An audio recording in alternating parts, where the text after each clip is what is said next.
ચાલો મિત્રો, આપણે હવે અર્થશાસ્ત્રનો પહેલો પાઠ અને આપણો ત્રીજો વિભાગ 15મો પાઠ છે આર્થિક વિકાસ. હવે આર્થિક વિકાસ છે. આર્થિક વિકાસ કોને કહેવો? તો કે આર્થિક વિકાસ એટલે આપણે નાણાકીય મેળવેલી સદ્ધરતા. બરાબર છે. પ્રત્યેક વ્યક્તિ, પ્રત્યેક સવાલ અલગ અલગ હોય છે. દુનિયાની અંદર ઘણા બધા વ્યક્તિઓ છે, દરેકની સવાલ અલગ અલગ હોય છે.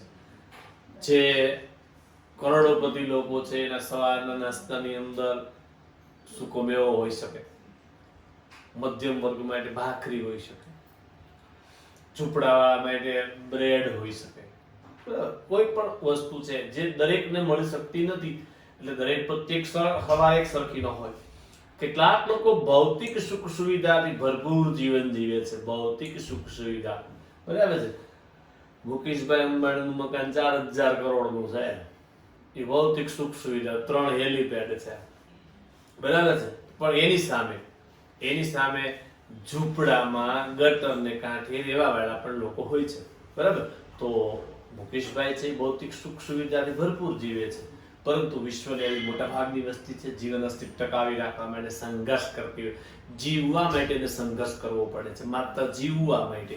કારણ તો કે એનું કારણ એ છે કે એની પાસે કશું નથી, બરાબર છે. એની પાસે બધું છે, સંઘર્ષ કરવો પડે. આ ગરીબ તરીકે ઓળખાતા લોકો માટે ભૌતિક સુખ સુવિધા કે આરામ એ કલ્પનાનો વિષય છે. અને જે ઝૂંપડપટ્ટીમાં રહે છે એવા લોકો માટે આવી ભૌતિક સુખ સુવિધા, એસી, પંખો, આ બધું છે, એની ગાડી, એને આરામ, કે ભાઈ હવે થાક લાગ્યો છે આપણે આરામ કરી લઈએ, આ માત્ર કલ્પના કરવાની છે. કારણ કે જો આરામ કરે તો એનું પૂરું થઈ શકતું નથી. આવી પરિસ્થિતિ કેવી રીતે ઉદ્ભવી હશે, આ પરિસ્થિતિમાંથી બહાર કેવી રીતે નીકળવું વગેરેના પ્રશ્નોનો ઉત્તર આ પાઠમાં છે, બરાબર. હવે પહેલાનો ટોપિક છે આર્થિક વિકાસ. આજના આધુનિક યુગમાં વિશ્વનો પ્રત્યેક દેશ વિકાસ માટે પ્રયત્ન કરે છે. દરેક દેશ છે એ વિકસવા માટે, આગળ વધવા માટે પ્રયત્ન કરે છે. પરંતુ વિકાસ એ માત્ર આર્થિક નહીં, નાણાકીય વિકાસથી જ માણસનો વિકાસ થઈ શકતો નથી. અને સાથે અનેક પાસા ધરાવતા, અનેક પાસાઓમાં વિકાસ થવો જોઈએ. અને એ ધરાવતી સામાજિક પરિવર્તનની પ્રક્રિયા છે. સમાજમાં આવતું પરિવર્તન એને સામાજિક પરિવર્તન કહેવામાં આવે છે, બરાબર. અનેક પાસાઓ છે અને એની સાથે જોડાયેલા છે. આર્થિક વિકાસ એ કોઈ પણ દેશની રાષ્ટ્રીય આવકમાં થતો સતત વધારો દર્શાવે છે. કોઈ દેશનો આર્થિક વિકાસ થયો છે એવું આપણે કેવું હોય તો એનો અર્થ એવો થાય છે કે એની રાષ્ટ્રીય આવકમાં, દેશની આવકમાં સતત વધારો થાય છે, બરાબર. હવે આર્થિક વિકાસ એટલે શું? તો કે દેશની રાષ્ટ્રીય આવકમાં સતત વધારો થવો. દેશની જે રાષ્ટ્રીય આવક છે એમાં સતત વધારો થાય, બરાબર. દેશની માથાદીઠ આવકમાં વધારો થવો. દેશની માથાદીઠ આવક એટલે શું? તો કે દેશની ટોટલ આવક એને ભાગ્યા ટોટલ વસ્તી કરીએ ત્યારે જે જવાબ આવે એને આપણે માથાદીઠ આવક કહેશું. માથાદીઠ આવકમાં વધારો, લોકોના જીવન ધોરણમાં સુધારો થવો. હવે જ્યારે માથાદીઠ આવક વધે છે તો લોકોના જીવન ધોરણમાં એની મેળે ફેરફાર આવી જાય છે. આજે આપણા ઘરમાં કમાનાર વ્યક્તિ એક છે તો આપણી પાસે એક એક્ટિવા કે એક બાઇક છે, રોડવાનું છે, આપણું મકાન સામાન્ય છે, રોડવાનું છે. પણ આપણા ઘરમાં મોટો ભાઈ ને મોટી બેન હોય, બે વ્યક્તિ જ્યારે નોકરીએ લાગી જાય, સારા પગારથી લાગે, તો હવે એની આવક વધી, પપ્પાની આવક નહોતી, બે આવક વધી, તો આપણે મોટું મકાન લેવાનો વિચાર થશે. હવે 2 વ્હીલ ને બદલે 4 વ્હીલ લેવાનો વિચાર થશે. નીચે બેસીને જમવાને બદલે ડાઇનિંગ ટેબલ લેવાની ઈચ્છા થશે. આ બધી વસ્તુઓ છે એની મેળે સુધારો. આવક વધે તો જીવન સુધરે છે, બરાબર. આ બાબતે આપણે આર્થિક વિકાસ કહેવામાં આવે છે. દેશની કુલ આવકને રાષ્ટ્રીય આવક, આપણા દેશની ટોટલ આવક છે રાષ્ટ્રીય આવક કહેવામાં આવે છે. દેશની કુલ રાષ્ટ્રીય આવક અને દેશની કુલ વસ્તી વડે ભાગવાથી માથાદીઠ આવક પ્રાપ્ત થાય છે. જ્યારે જીવન ધોરણ, લોકોને પ્રાપ્ત થતી સગવડો જેવી કે અનાજ, દરેક લોકોનું જીવન ધોરણ અલગ હોય છે. એને પ્રાપ્ત થતું અનાજ, બરાબર છે. દરેક લોકોને એક સરખી વસ્તુઓ નથી મળતી. આપણે મધ્યમ વર્ગના લોકો છીએ તો આપણે લોકવન ઘઉં સારા ગોતીને લેશું, બરાબર છે. પણ ઝૂંપડપટ્ટીમાં રહેવા વાળા લોકો છે એને સરકારી અનાજ જે કૂપન માથે મળે છે એનાથી રોડવવાનું છે, પણ એની ક્વોલિટીમાં ફેરફાર છે, બરાબર છે. પછી કપડા, પછી તો કે શિક્ષણ. આપણે મધ્યમ વર્ગમાં આવીએ તો પ્રાઇવેટ સ્કૂલમાં શિક્ષણ લઈએ છીએ, બરાબર, પણ ઝૂંપડામાં રહેતા ગરીબ વર્ગના લોકો સરકારી શિક્ષણ, અમુકને સરકારી શિક્ષણ પ્રાપ્ય નથી. આરોગ્ય, વાહન વ્યવહારની સુવિધા. આપણો વાહન વ્યવહાર છે, આપણે એકાદી બાઇક હોય છે, પણ જે લોકો મધ્યમ વર્ગથી નીચે ઈથી નીચે જે હોય છે અંત્યોદય કુટુંબમાં, એમાં સાયકલ હોવી શક્ય નથી, બરાબર. અને રહેઠાણની સુવિધાનો સમાવેશ થાય. આપણે મધ્યમ વર્ગના માણસો છીએ તો આપણે મકાન માલિકીનું કહી શકાય એવું 1 અથવા 2 રૂમ, રસોડું, આવી વ્યવસ્થા હોય છે. આપણા કરતાં એક નીચેનું સ્ટેજ હોય ને સામાન્ય સરકારી મકાન હોય એ 1 રૂમ વાળું મકાન એના નસીબમાં હોય છે. ઈથી એક સ્ટેજ નીચે જાવ તો ઝૂંપડા વાળા હોય છે, અને ઈથી એક સ્ટેજ જ્યારે અંત્યોદયમાં જાય ત્યારે તો શું થાય છે, એનું ઘર એટલે કોઈ પુલનું ગરનાળું અથવા તો ફૂટપાથ એનું હોમ બની જાય છે, બરાબર. સગળો ફેરફાર થાય છે. ભારતમાં આઝાદી પછી રાષ્ટ્રીય આવક અને માથાદીઠ આવકમાં વધારો થવાથી અનાજ, કપડા, વીજળી, શિક્ષણ, આરોગ્ય, રહેઠાણ વગેરે સેવાઓમાં વપરાશ અને સુવિધાઓ વધારો થયો છે. હવે આપણે આઝાદ છે પછી આપણી માથાદીઠ આવકમાં સતત વધારો થયો. એને કારણે આજે આપણે સારું અનાજ ખાઈ શકીએ છીએ, બરાબર છે. કઠોળ આ તે જોઈતી સગવડતાઓ મેળવી શકીએ છીએ. આપણે આઝાદ થયા ત્યારે આપણે લાઇટ નહોતી, પણ હવે આજે ગામડે ગામડે લાઇટની વ્યવસ્થા થઈ ગઈ છે. શિક્ષણ, આજે ગામડે ગામડે સીમ શાળાઓ ખોલીને પણ બાળકોને ભણાવવામાં આવે છે. આરોગ્ય, પેલા આપણા જુનાગઢ જિલ્લામાં એક સરકારી ડોક્ટર જુનાગઢ અને પ્રાઇવેટ ડોક્ટર મેંદરડા અજમેરા સાહેબ, 2 જ ડોક્ટર આખા જિલ્લામાં. કોઈ પણ વ્યક્તિ બીમાર પડે તો એ 2 વ્યક્તિ કોઈ પણ વ્યક્તિને ગાડામાં લઈ અને અહીંયા આવવું પડતું હતું, બરાબર છે. સંભવ જ છે ક્યારેક તો બીમારીને કારણે ગાડામાં મૃત્યુ પણ પામી જાય, પરંતુ આજે કોઈ ગામ એવું નથી, કોઈ ગામડું એવું નથી કે જ્યાં ડોક્ટર ન હોય, બરાબર છે. આ પરિસ્થિતિ આપણે આરોગ્ય સારું સુધર્યું છે.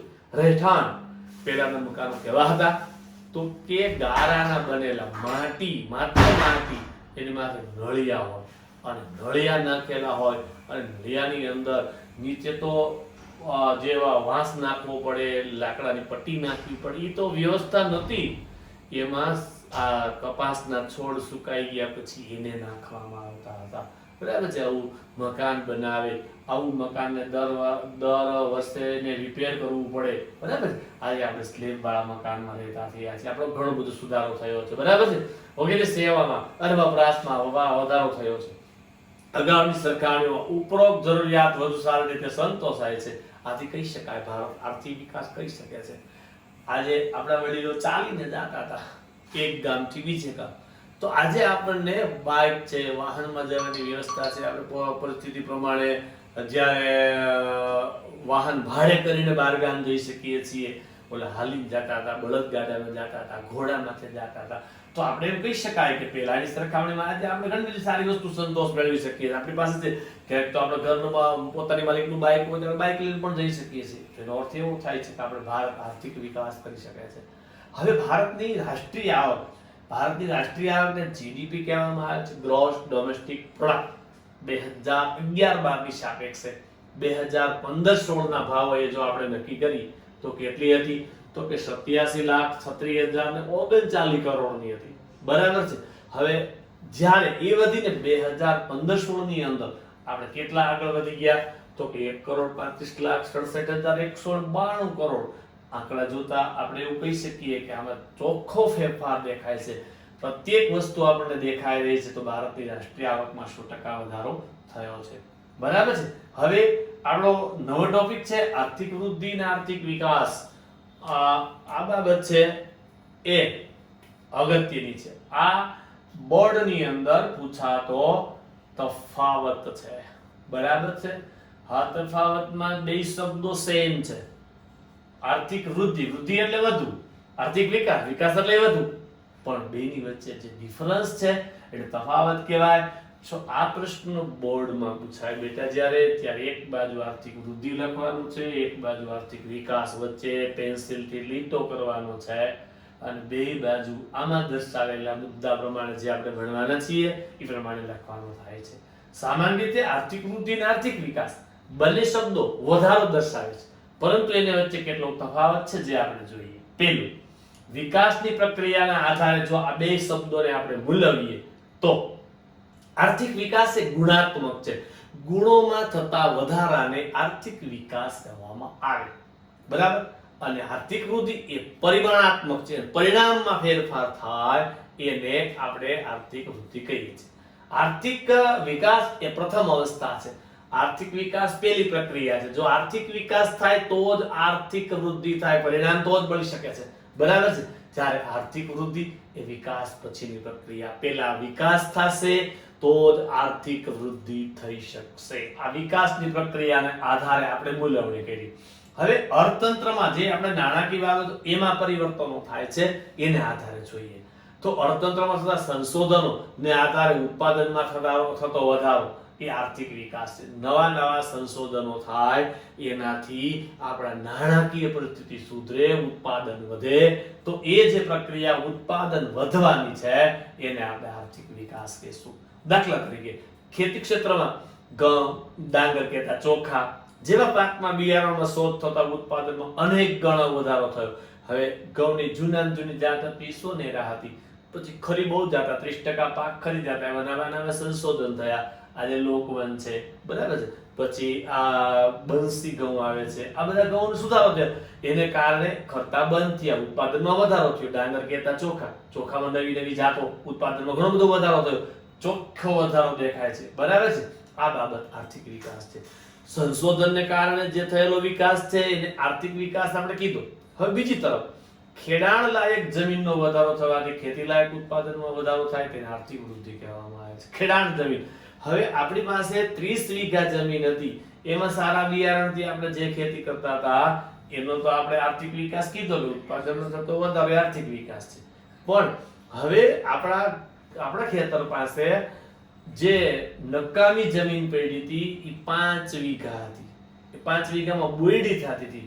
આપણે સારા ટ્રેક્ટર બોલાવી અને લેવલિંગ કરે, 5 વીઘાનો વધારો થયો તો 30 + 5 35 વીઘા જમીન થઈ.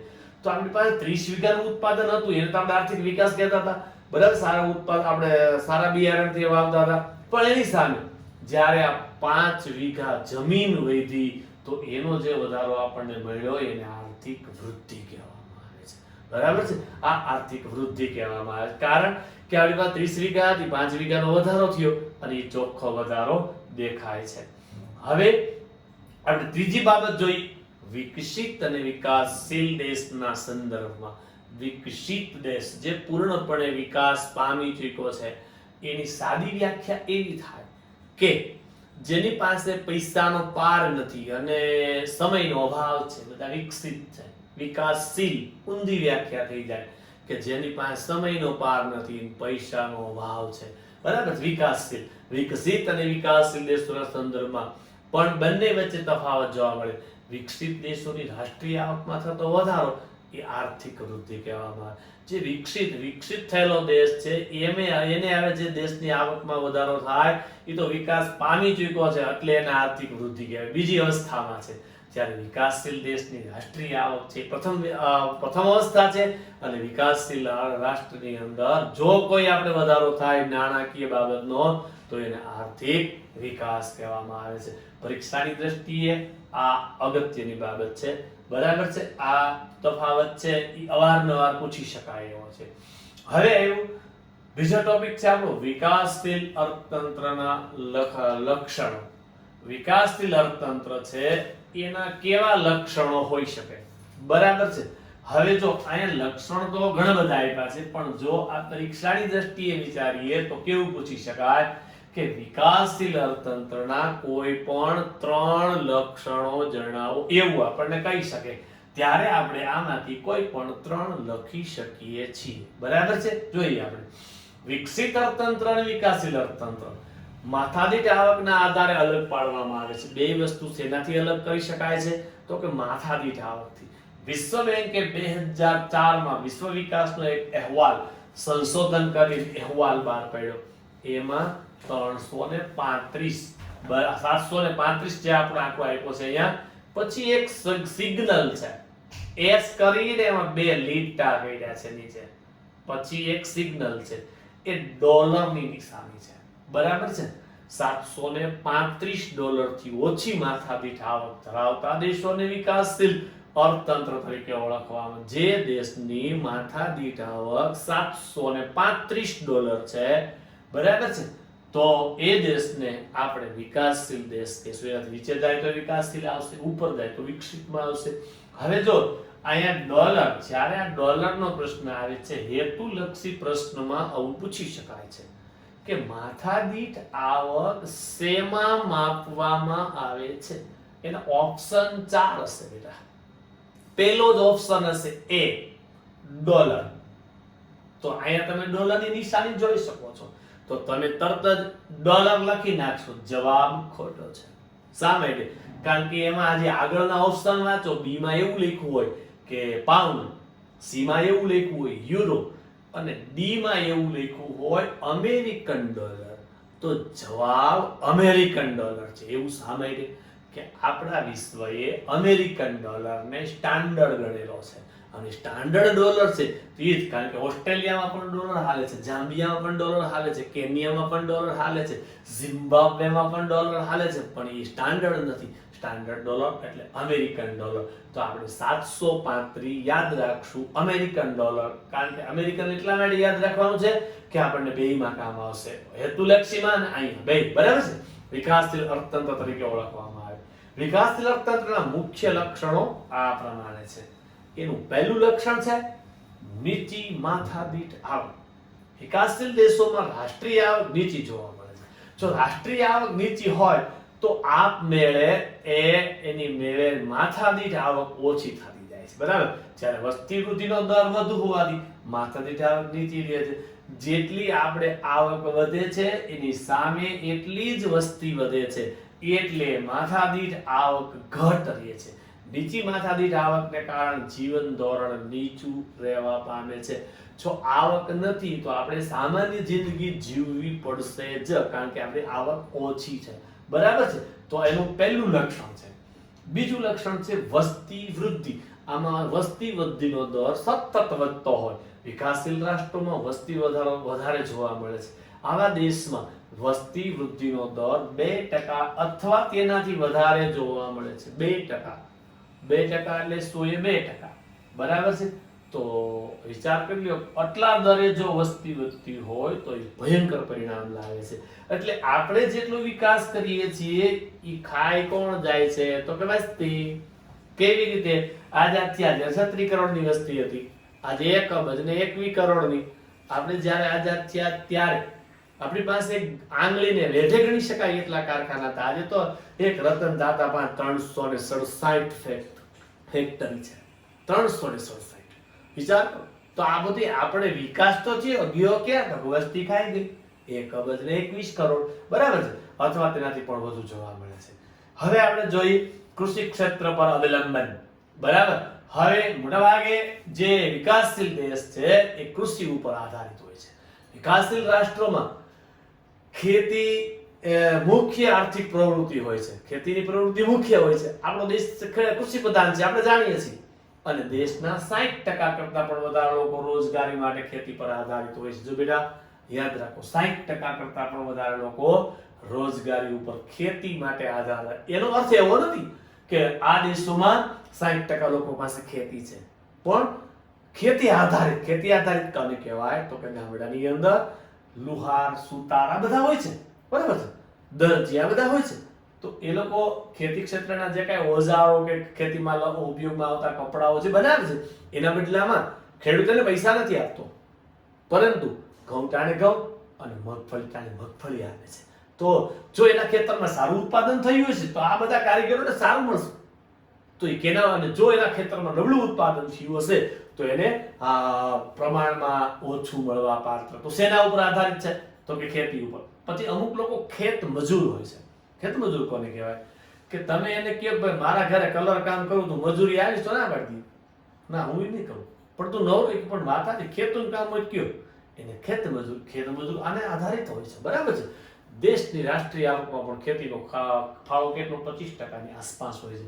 આપણા દેશમાં જે આ કૃષિ ક્ષેત્રની જે પેદાશો છે એમાં જે આવક મળે છે 25% કરતા વધારે પણ હોઈ શકે, 25% ની આસપાસ હોઈ શકે. બરાબર છે. હવે ચોથું, આવકની વહેંચણીમાં અસમાનતા. બરાબર છે. વિકાસશીલ રાષ્ટ્રોમાં આવક તથા ઉત્પાદનના સાધનોની વહેંચણી અસમાનતા, આવક અને ઉત્પાદન.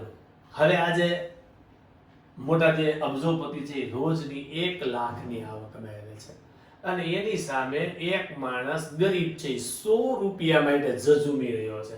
તો આવકની અસમાનતા. આ સમાનતા ગ્રામીણ અને શહેરી, ગામડાની દ્રષ્ટિએ અને શહેરની દ્રષ્ટિએ બંને વિસ્તારમાં જોવા મળે છે. દેશના ટોચના જે 20% ધનિક કરતા પૈસાદાર લોકો છે એ રાષ્ટ્રીય આવકમાં 40% હિસ્સો ધરાવતા હોય છે. દેશની આવકનો કેટલા ટકા ઉપયોગ કરે છે? 40%. એટલે તળિયાના જે 20% ગરીબ લોકો છે એ દેશની આવકનો કેટલો ઉપયોગ કરે છે? માત્ર 10%. તો એનો અર્થ એવો થયો 10% એટલે અડધો ટકો માંડ ઉપયોગ થઈ શકે છે. બરાબર. આમ વિકાસશીલ રાષ્ટ્રોમાં આવક અને સંપત્તિનું કેન્દ્રીકરણ ધનિક લોકોના હાથમાં થયેલું. વધુ આવક અને વધુ સંપત્તિ કેની પાસે હોય છે? તો કે વધુ આવક અને વધુ સંપત્તિ માત્ર ધનિક કરતા પૈસાદાર લોકો પાસે હોય છે. સમજાય છે? બરાબર છે. તો એ આપણું અગત્યનું લક્ષણ છે. પછી પાંચમું છે બેરોજગારી. બેરોજગાર કોને કહેવો? પેલી તો વાત એ છે રોજગારી ન હોય એને બેરોજગાર કહેવાય. પણ એની વ્યાખ્યા એવી છે કે પહેલી વાત એ 10મા કરતા વધારે કંઈક ભણેલો હોવો જોઈએ, કામ કરવા માટે સક્ષમ હોવો જોઈએ, કામ કરવાની વૃત્તિ ધરાવતો હોવો જોઈએ, એને કામ શોધવાની ઈચ્છા હોય અને કામની શોધમાં હોય અને વર્તમાન પરિસ્થિતિએ આવક મેળવીને કામ કરવા માટે તૈયાર હોય અને જો એને ન મળે તો એને બેરોજગાર કહેવાય છે. બરાબર છે. એના વિશે આપણે આગળના પાઠોમાં ચર્ચા કરશું. અત્યારે લાઈક ખાલી વ્યાખ્યા. બેરોજગારી એ વિકાસશીલ દેશોનું મહત્વનું લક્ષણ ગણી શકાય. આ દેશોમાં બેરોજગારીનું પ્રમાણ કુલ શ્રમિકોના 3% જેટલા લોકો કામ કરે છે ને 3% લોકો કરતા વધુ આ શ્રમિકો આમાં બેરોજગાર હોય છે. આ દેશોમાં બેરોજગારીના જુદા જુદા સ્વરૂપે જોવા મળે છે. જેમ કે મોસમી બેરોજગારી, મોસમ પ્રમાણે બેરોજગાર. ગામડાની અંદર ખેતી હોય, કૂવો હોય, માત્ર ચોમાસામાં લઈ શકાતો એક પાક હોય તો 4 મહિના એ આવક મેળવે છે. એની સાથે રહેતા મજૂરો 4 મહિના આવક મેળવે છે. 8 મહિના બેઠા બેઠા ખાવું પડે છે. કોઈ પાસે સેજ પાણી હોય તો 2 પાક લઈ શકે છે. તો ચોમાસુ પાક અને શિયાળુ પાક, તો બાકીના 4 મહિના બેસવું પડે છે. તો આ મોસમ પ્રમાણે ઉદ્ભવતી બેરોજગારી. પછી છુપી બેરોજગારી. 2 માણસોથી કામ પતી જાય એમ છે છતાંય 4 માણસો રાખવામાં આવે તો 2 માણસો છે એ વધારાના કહેવાય અને વધારાના માણસો છે એને છુપા બેરોજગાર કહેવામાં આવે છે. પછી ઔદ્યોગિક બેરોજગારી. ઉદ્યોગમાં કોઈ કાચા માલનો પ્રોબ્લેમ થાય અને કારીગરોને છૂટા કરી દઈએ, લાઇટનો પ્રોબ્લેમ થાય, મશીનોનો પ્રોબ્લેમ થાય, એને કારણે જેટલા દિવસ બેકાર રહેવું પડે ઔદ્યોગિક બેરોજગારી કહેવામાં આવે છે. વગેરે જોવા મળે છે. બેરોજગારી લાંબા ગાળાની. બેરોજગારી બહુ લાંબા સમય સુધી ચાલે છે. પછી એવું ગરીબી એ વિકાસશીલ રાષ્ટ્રનું લક્ષણ છે. જે લોકોની પ્રાથમિક જરૂરિયાત જેવી કે પ્રાથમિક જરૂરિયાતમાં શું આવશે? અનાજ, કપડાં, રહેઠાણ, શિક્ષણ અને આરોગ્ય. 5 વસ્તુ એને મળવી જોઈએ. અનાજ ખાવા માટે 2 ટાઈમ પોષણક્ષમ આહાર મળે. કપડાં શિયાળો, ઉનાળો, ચોમાસું ત્રણેય ઋતુમાં અનુકૂળ કપડાં મળે. રહેઠાણ પોતાની માલિકીનું કહી શકાય એવું એક મકાન મળે.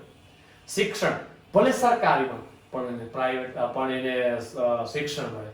આરોગ્ય ભલે બીમાર પડે તો સરકારી દવાખાનામાં દવા લેવા જવી પડે પણ આરોગ્ય એને સારું રહે, એની બાજુમાં ક્યાંય ગંદકી ન હોય. આ 5 વસ્તુ જે સંતોષી શકતા ન હોય એને ગરીબ ગણવામાં. 5 વસ્તુ એને પૂરા પ્રમાણમાં ન મળે તો એને ગરીબ કહેવામાં. વિકાસશીલ દેશોમાં આવા લોકોનું પ્રમાણ લગભગ કુલ વસ્તીનો 3જો ભાગ હોય છે. ટોટલ વસ્તી છે એનો 3જો ભાગ એમાં ગરીબીમાં રહેતા હોય છે. હવે તો કે દ્વિમુખી અર્થતંત્ર, 2 મોઢાવાળું. દ્વિ એટલે 2. વિકાસશીલ દેશોમાં અર્થતંત્રનું સ્વરૂપ દ્વિમુખી હોય છે. કેવું દ્વિમુખી? એક બાજુ ગ્રામ્ય વિસ્તાર કે ગામડાની અંદર પછાત ખેત પદ્ધતિ. હજી આજે ખેત પદ્ધતિમાં બળદોનો ઉપયોગ થઈ રહ્યો છે. જૂના સાધનો, જૂની પુરાણી યંત્ર સામગ્રીનો ઉપયોગ થઈ રહ્યો છે. આજે ગામડામાં રૂઢિચુસ્ત સામાજિક માળખું, પરંપરાગત જે રૂઢિઓ ચાલ્યા આવે છે એને છોડવા માંગતા નથી એવું સામાજિક માળખું છે. ઓછું ઉત્પાદન જોવા મળે, એને કારણે આ ઉત્પાદન જેટલું જોઈએ એટલું મળતું નથી. બીજી બાજુ શહેર ક્ષેત્રમાં આધુનિક ઉદ્યોગો, નવા ઇલેક્ટ્રોનિક્સ માંડી અને ઓટોમેટિક ઉદ્યોગો, નવી ઉત્પાદન પદ્ધતિ, નવા પ્રકારની ઉત્પાદન પદ્ધતિ, આધુનિક યંત્રો, અતિ આધુનિક ઓટોમેટિક યંત્રો, વૈભવી જીવનશૈલી, સોમથી શનિ કામ કરવાનું, રવિવારે રજા, રવિવારે બાર જમીન ઘેરે આવવાનું, આ બે વચ્ચે ડિફરન્સ છે. બરાબર છે. હવે આવ્યું પાયાની અને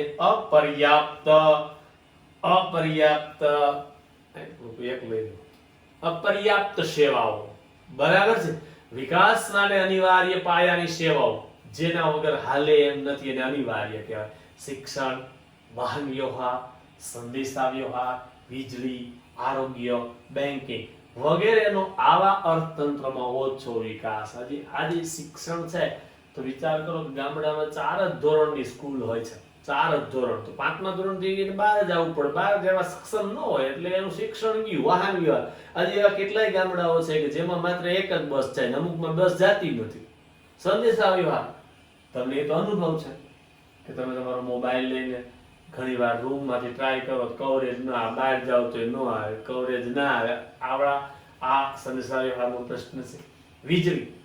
વીજળીનો એવો નિયમ હોય છે, આપણે પૈસા દઈને ખરીદીએ છીએ, જાય તો 15-20 મિનિટ, અડધી કલાકમાં આવી જાય, આપણે કઈ આખી રાત ન આવે, અને એનો પ્રશ્ન આપણે સમજી શકીએ છીએ. આરોગ્ય, અમુક ગામમાં સરકારી દવાખાનું નથી, પ્રાઇવેટ ડોક્ટર આવતો નથી, અને બીજા ગામને આધારે જ રહેવું પડે છે. બેન્કિંગ, બેંક તો અમુક નાના ગામડાઓમાં તો બેંક છે જ બેંક પાસે તાલુકા કક્ષાએ જવું પડે. આવા વિકાસ ઓછો થયો છે. બરાબર. અર્થતંત્રનો ઓછો વિકાસ દેશ વિકાસ માટે અવરોધક બની શકે છે. આ વિકાસ માટે અવરોધક છે. આપણો નેક્સ્ટ ટોપિક છે આંતરરાષ્ટ્રીય વ્યાપારનું શું. આંતરરાષ્ટ્રીય દેશ અને વિદેશ સાથેની વાત કરીએ તો આપણે એનો જે સ્વરૂપ છે કેવું હોય. વિકાસશીલ દેશોમાં વિદેશ વ્યાપારનું સ્વરૂપ, માળખું અલગ જોવા મળે છે. બરાબર છે. અને આ દેશો મુખ્યત્વે કૃષિ પેદાશો અને બગીચાની પેદાશો તેમજ કાચી ધાતુઓનો નિકાસ કરે.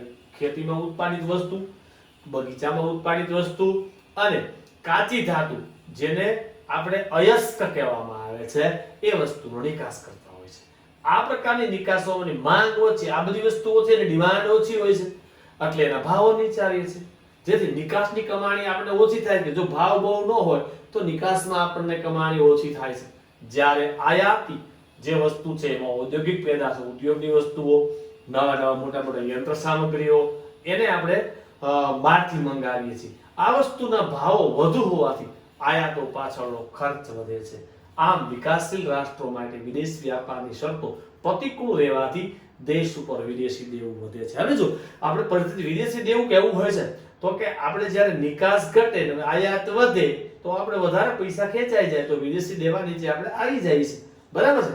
આમ વિકાસશીલ દેશોમાં મુખ્યત્વે ઉપર મુજબના લક્ષણો જોવા મળે છે. ભારત વિકાસશીલ રાષ્ટ્ર હોવાથી ઉપરના લક્ષણો વચ્ચે ઓછે અંશે ભારતને પણ લાગુ પડે. 9 લક્ષણ ભેગા લાગુ પડે એવું ફરજિયાત નથી, પણ મોટા ભાગના વસ્તુઓ લક્ષણો જેને લાગુ પડે એવા દેશને આપણે વિકાસશીલ દેશ કહીશું. એટલે આપણે ભારત છે આમાં મોટા ભાગના લક્ષણો ભારતને ટચ થાય છે તો ભારત છે વિકાસશીલ દેશ કહેવામાં આવે છે.